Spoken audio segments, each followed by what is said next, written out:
Social media have been reacting to comments made by the Minister of the Federal Capital Territory, Nyesom Wike, who during a media parley on Monday voiced his strong opposition to the possible return of former presidential candidate Peter Obi to the People's Democratic Party, warning that such a move will be destructive to the opposition platform. He emphasized that it would be wrong to welcome back someone who had publicly discredited the party, stating that any suggestion of Obi's return would be an attempt to destroy the party further. Well, let's take a look before we take some reactions. Even this one you have done now. To what? Bringing Obi to where? Bring Obi to where? You want to kill the party the more? Obi that, I mean, you see, if somebody don't have characters, Obi that was abusing the party, that the party is rotten is this, so the party is good enough for you to come around for, you see these people, ambition can make you even go to Satan's house. If you want to destroy this party, that will bring Obi. Let me even Obi come. There's nowhere he will go because of ambition. Can't we be principled? Because you're looking for president. Anybody that, if he has not available, this person costs me, this person costs me. So no more ideology, no longer principle. No ideology, no. Let me just take reactions. This is from Olufemi, who wrote, Mr. Nyesom Wike has declared that speculations about Peter Obi's possible return to the People's Democratic Party will damage the party. One remarkable trait of Nigerian politicians is their capacity to declare drowning as if it were graceful swimming.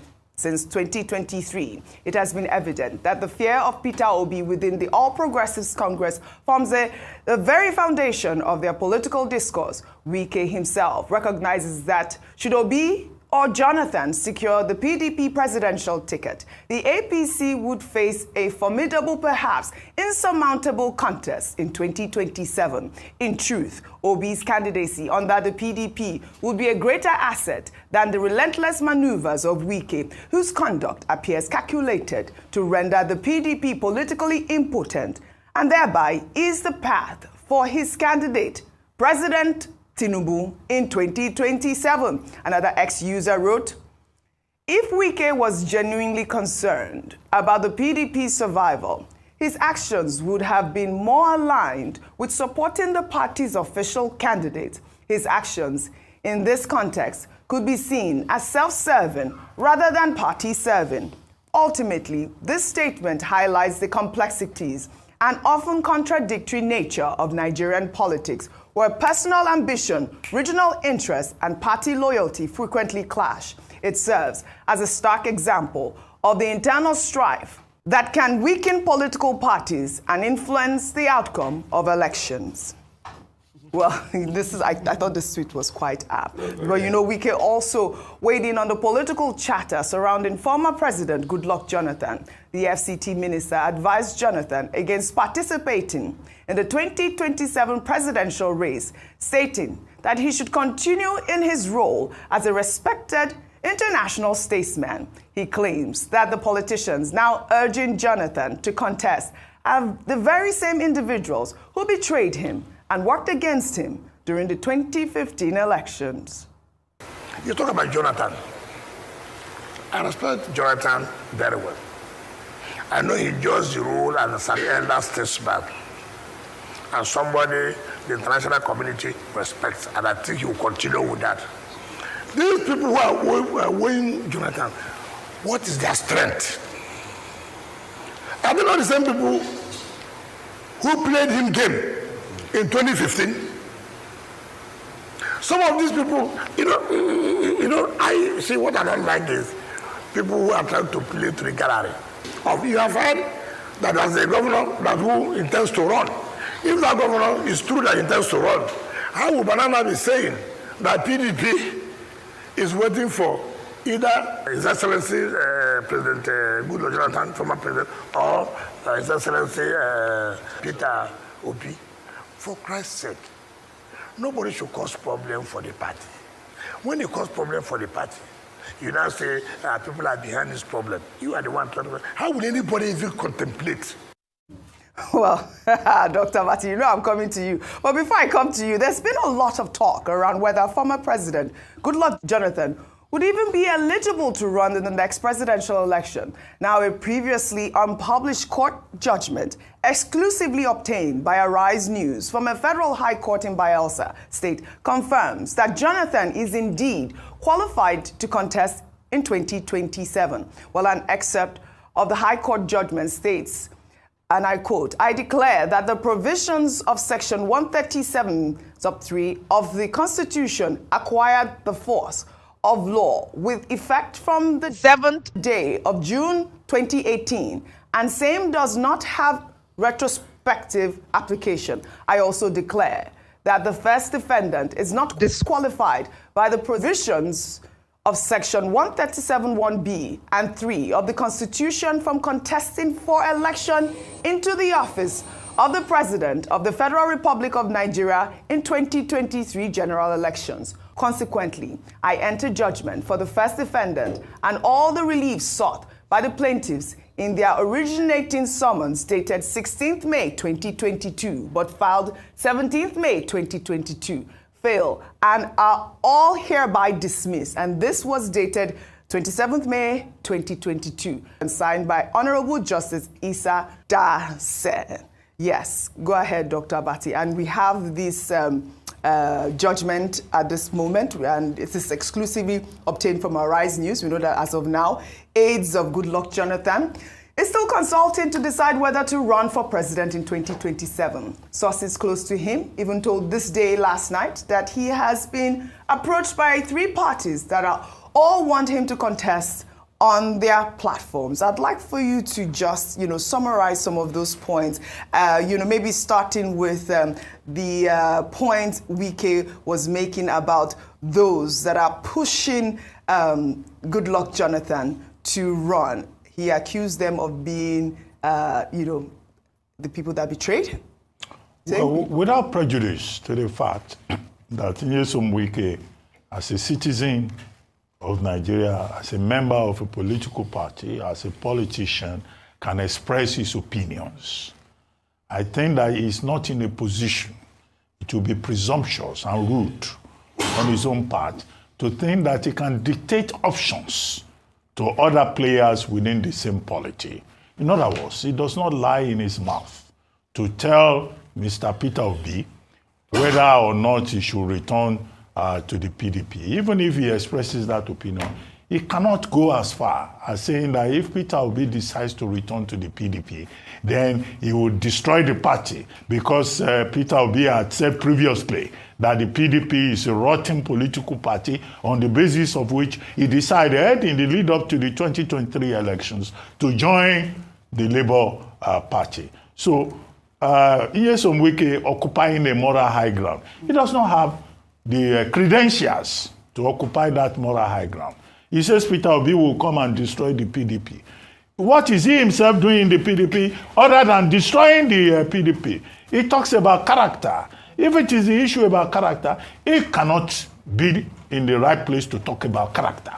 Because the major issue in terms of his own membership of the People's Democratic Party is about his character. He is in the party and he's sabotaging the same party, and he's giving a lecture on morality. So I see a contradiction here, and I see, a conflicted personality. Personalities are conflicted when, they don't understand basic issues about decorum and even basic common sense. Now, as for President Goodluck Jonathan did not leave the party. Okay? He has always been in the party. He says President Jonathan is a statesman. He should not come to the PDP.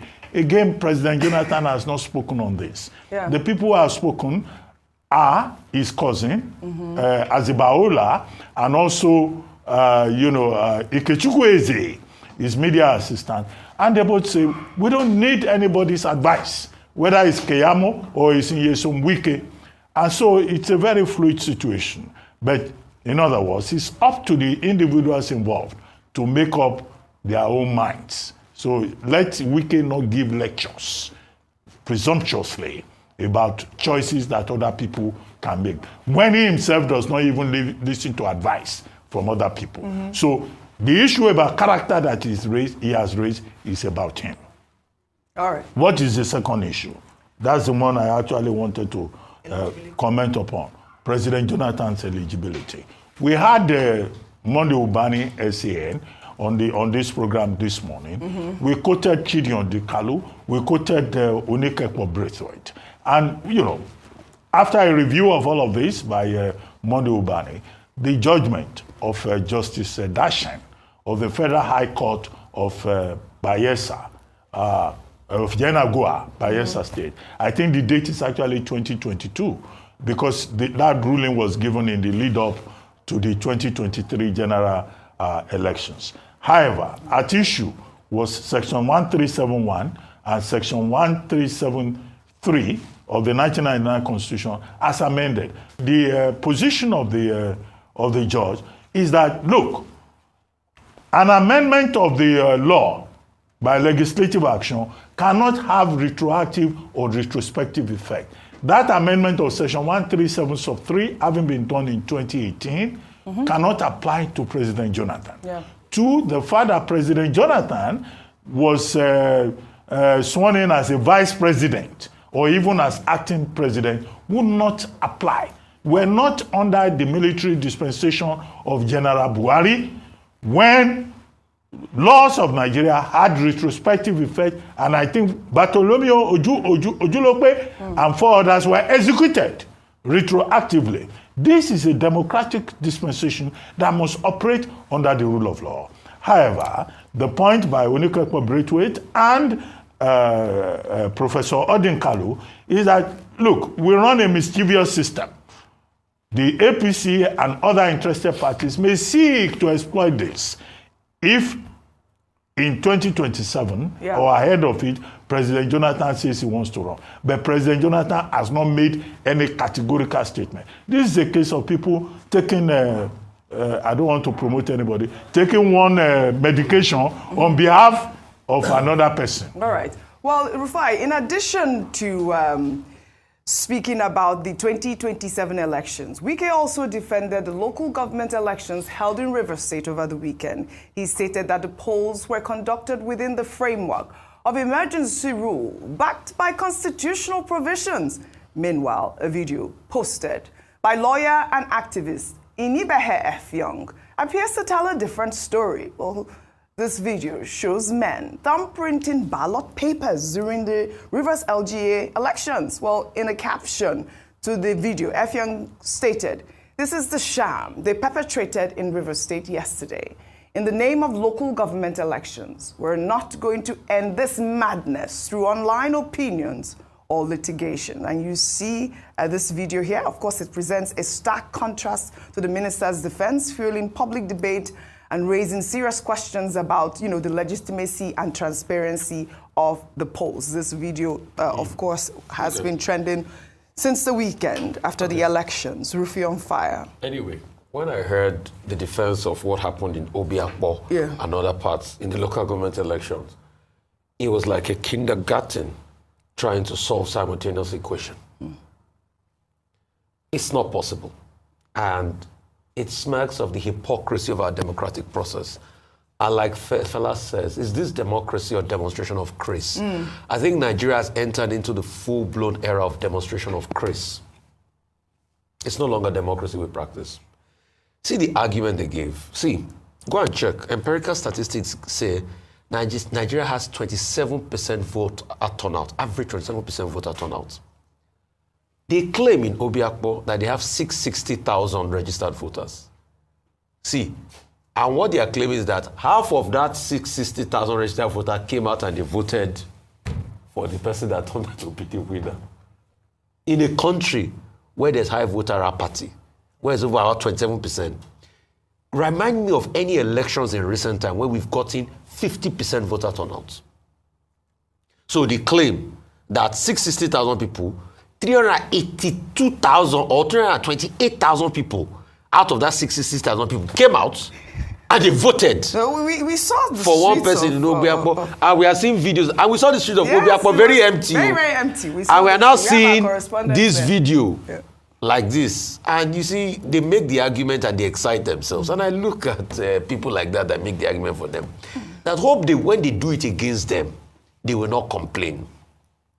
My second point, see, the Minister Wike, I think rather than doing all of this is political talk, I have work for him to do. I hear 3rd Avenue around Gwarimpa, there's a rubbish pile. I saw you post that. It was so sad. He should go and clean things like that. And the other place that they are rubbish pile in Abuja, because he's not busy enough. Rather than coming to play this hypocritical game he plays. The same person that is abusing Obi today. Yes. Please, you that are watching us, go and Google the video of Nyesom Wike praising Obi that he was the hero of the election. That is the one that didn't make power go to the north.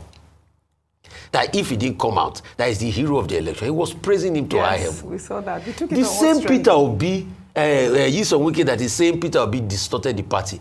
Ask him, did he allow Atiku Abubakar, the candidate of his own party, campaign in Rivers State in the last election? Ask him. Didn't they bring this situation about, they didn't book stadium and all of that? Ask him. Didn't he destroy his party because things didn't go his favor? Didn't Dino Melaye said he called him 19 times to solicit so that he would get vice presidential ticket running spot? When he didn't get that, he scattered his party. Ask him, if he had become vice presidential candidate, will he have said all he's saying? Today, that he's saying that Jonathan should be elder statesman and ask him, is it not Jonathan's wife that solicited for him when he even wanted to emerge in the first place? Is the Jonathans not his benefactor? Ask him. So you see, when people talk, when it favors them, and like Dr. Abati said, you are correct, and I've always said this, because they have the monopoly of media, because Nigerian media is structured in such a way that you can buy airtime, you can come and talk, and they feel once they have the floor, they will talk, and people will not fact-check them or anything. So he says a lot of things that are subject to fact-checking. You see, when things does not go his way, he screams blue murder. He has the autonomy of thoughts because you can put a media chat on 2 or 3 stations and call journalists there to talk to you. And even half the time, you will not even allow the journalists talk. You will shout them down. You will destroy their credibility. You will say they don't know what they are saying. You want to even teach those that are coming to ask you questions and all of that. So when you look at all of these things put together, is it democracy we are practicing or demonstration of grace? I subscribe that we are in a full era of the demonstration of grace. So sometimes when I listen to these politicians, sometimes you begin to ask a lot of questions like, these guys, do they listen to themselves when they talk sometimes? I mean, do they even think back? Look at Wike, who is talking about moral standard and eligibility and credibility. Wike that castigated Tinubu during the campaign, I mean in 2023, that Wike, that Tinubu wanted to continue where Buhari has stopped. Where did Buhari stop from? What did Buhari put in place that Tinubu wants to continue? He said a whole lot. Today, Wike is in that party. Today, Wike, in fact, has joined Tinubu to continue from where Buhari stopped. And that is what the Nigerians are enjoying today. Is this same Wike that has the moral right to come out to castigate Obi or any other politicians? So sometimes when I look at these guys, I was like, do they even listen to themselves when they talk at times? Look at Wike again that is calling Jonathan that if he comes back, that I should look at the people who, him now, is in him, has he not gone back to the vomit that he vomited? Something that he said he was never going to do. He said when he leaves office that nothing concerns him with River State governance. Wike is playing River State governance till today.